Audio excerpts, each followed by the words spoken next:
Hondarribiko Santelmo gazteluan hasi eta Pasai Donibaneraino doa Talaia ibilbidearen lehen zati hau.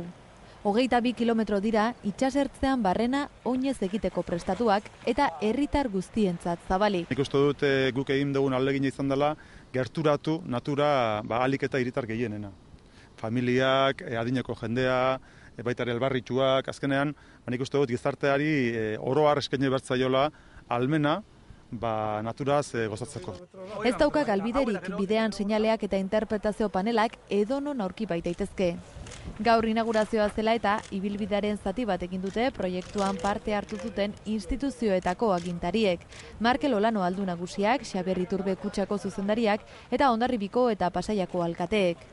Bideak eskaintzen dituen baliabide naturalak ahalik eta gutxien ukitzen saiatu direla azaldu dute, orain beraz, ibiltari guztiak bide beretik joango dira, gainerako parajeak kaltetu gabe.